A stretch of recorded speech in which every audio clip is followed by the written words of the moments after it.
Olá, salve! O Vasco foi valente em Belo Horizonte contra o Cruzeiro no Mineirão e empatou o jogo de 1-1. Saiu na frente, teve um jogador expulso, mas sustentou o empate que o deixa em boa posição no Campeonato Brasileiro. Vamos contar como foi, mas no meu comentário da Super Rádio Tupi. Antes, aquele recado, inscreva-se no nosso canal, deixe o seu like, o seu comentário, ative o sininho para receber as notificações e você vai ficar na cara do gol. Siga meu comentário.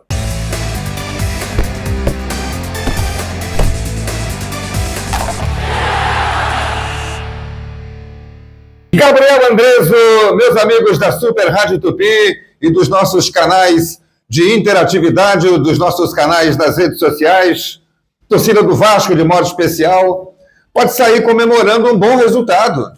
Cruzeiro em casa, Cruzeiro tentando chegar nas primeiras posições do Campeonato Brasileiro, jogando em casa com a sua torcida presente, mais de 36, quase 37 mil pessoas no Mineirão, e o Vasco se comportou muito bem. Fez um primeiro tempo de igual para igual, saiu vencendo por 1-0 com merecimento. O Cruzeiro até no começo tentou sufocar um pouquinho o time do Vasco com chutes da entrada da área. Léo Jardim apareceu muito bem. Olha, não está devendo nada para Alisson, para Ederson, para o Bento, esses goleiros que estão na seleção brasileira. Está merecendo sim uma convocação. É porque o treinador da seleção só olha lá para fora, né? Ele não vê o Campeonato Brasileiro. Tem muito jogador aqui, Lucas Piton está merecendo convocação para a seleção, Léo Jardim está merecendo convocação para a seleção, mas eles ficam convocando os caras que jogam lá fora só pelo fato de jogarem lá fora. Mas enfim, essa é uma outra história. No jogo, o Vasco se comportou muito bem, depois da pressão inicial ali dos 10 minutos, conseguiu sair para o jogo, conseguiu ameaçar jogadas de contra-ataque, perdeu um jogador importante, David, por contusão logo com 13 minutos, botou o Jean Davi, o chileno, que entrou bem no jogo ali de ponta esquerda, ajuda na defensiva quando o time é atacado pela ponta, ajuda no ataque com puxadas de contra-ataque, foi bem no jogo e com muito boa atuação do Puma Rodrigues, hoje um dos melhores jogadores da partida. Era de se esperar que o Vasco começasse com o Paulo Henrique, mas começou com o Puma, e quando o Paulo Henrique entrou, o Puma não saiu, ele virou segundo lateral um pouquinho mais adiantado para marcar e para atacar também. Para marcar o lateral esquerdo, Marlon, que era muito ofensivo, o Cruzeiro estava tentando tirar a desvantagem, e com o fôlego que ele tem, com a boa partida que fazia, também atacou, cruzou bola, chutou bola, gol. O gol do Vasco teve participação dele. Não é que tenha sido um passe genial, mas o chute dele, que acabou sendo equivocado, parou no pé do Hugo Moura, que mandou para o gol. O goleiro Cássio espalmou e o Verratti pegou o rebote, isso aos 40 minutos do primeiro tempo. E no segundo tempo, o Puma continuou sendo um jogador importante. Só que eu não entendi as mudanças feitas no intervalo, assim que o Cruzeiro empatou, o gol de empate veio aos 14 minutos, entraram dois jogadores no time do Vasco, o Esforça e o Paulo Henrique. Para que o Paulo Henrique? Tirou o Felipe Coutinho, que era o cara que organizava. Tudo bem que estava sem o mesmo ritmo de velocidade que o jogo pedia. Mas quando a bola batia no pé dele, era categoria, jogada bem arrumada, passe certo, colocando o time em condição de atacar. E aí entra o Paulo Henrique. O Paulo Henrique fica de lateral e o Puma vai de ponta direita. Fica na frente do Paulo Henrique para fechar aquele corredor. Tudo bem, uma estratégia. Mas e a saída do Hugo Moura para a entrada do Esforça? O Vasco ficou durante uns 15 minutos com um buraco ali, porque o Esforço é um volante de saída também. Por sinal bom, tem jogado bem assim, mas ele joga bem quando tem alguém atrás dele para marcar, exatamente o Hugo Moura. Então ficaram ele e o Matheus Carvalho com a mesma característica de saída de jogo no momento em que o Vasco precisava segurar o resultado. E ali já estava 1-1, porque o Cruzeiro empatou num gol bobo, um gol tolo, um gol parece de treinamento.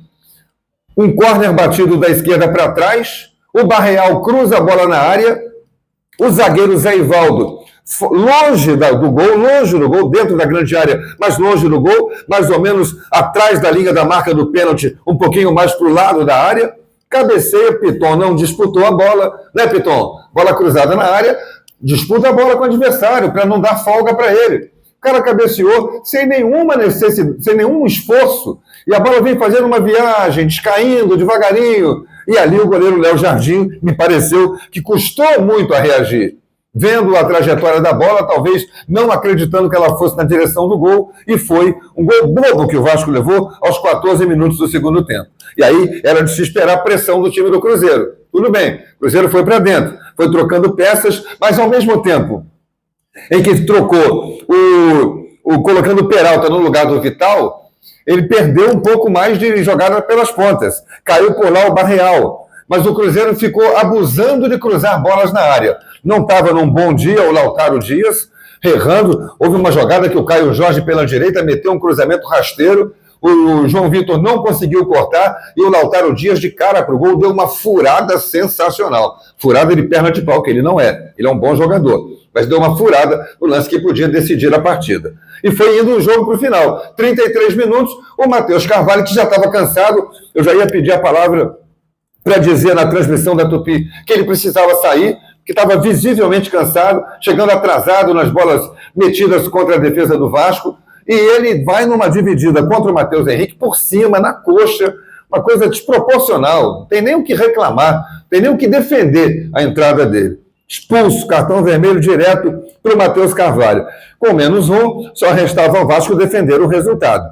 O técnico tirou o Jean Davi, que tinha entrado para botar o Galdames, para fazer esse primeiro volante ali, ou o segundo volante, junto com o Esforça, fechar aquela entrada da área, e o Cruzeiro se apavorou. Começou a cruzar a bola na área a esmo, toda a bola que chegava no lateral ou no ponta, jogava na área no avanço, no abafa, e a defesa do Vasco se comportou muito bem. Mesmo sem ter o grandalhão Maicon, que hoje ficou na reserva, João Vitor e Léo se comportaram muito bem, Puma muito bem na partida, e os dois volantes conseguiram suportar aquela pressão de tentativas de tabela que o Cruzeiro faz muito bem entre os jogadores de meio de campo e ataque, com o Caio Jorge voltando a jogar bem esse centroavante do Cruzeiro, aquela revelação do Santos, foi para o exterior e voltou agora para o Cruzeiro.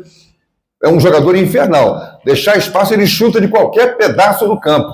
Entrada da área, ele não espera fazer tabela para chutar na cara do goleiro, não. De fora da área, ele obrigou o goleiro do Vasco, o Léo Jardim, a fazer pelo menos 3 grandes defesas. Enfim, o empate acabou, pelas circunstâncias, sendo um bom resultado. Nos minutos finais, o Cruzeiro sufocou desorganizadamente, jogando bola na área a esmo, e a defesa do Vasco se comportou bem para neutralizar e manter o 1-1. Bom resultado, porque o Vasco está ali naquela briga do 10º lugar, 11º, 9º lugar, 8º, está chegando lá em cima. E desse jeito, pode ser que com o passar do tempo no Campeonato Brasileiro, ele vá beliscar uma classificação para a Libertadores. Aliás, por falar nisso, o Vasco está dentro da briga pela Copa do Brasil. Tem o jogo do meio de semana contra o Atlético Mineiro, o time permanece em Belo Horizonte, vai descansar, vai treinar para pegar o Atlético Mineiro no primeiro dos 2 jogos da Copa do Brasil. O segundo vai ser em casa, em São Januário, com grande chance do Vasco ser finalista, sim senhor, da Copa do Brasil. Foi assim que eu comentei na Super Rádio Tupi, hoje Vasco da Gama 1,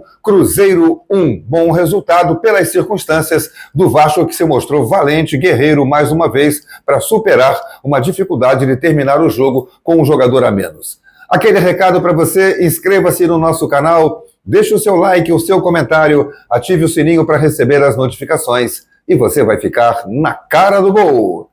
Até a próxima!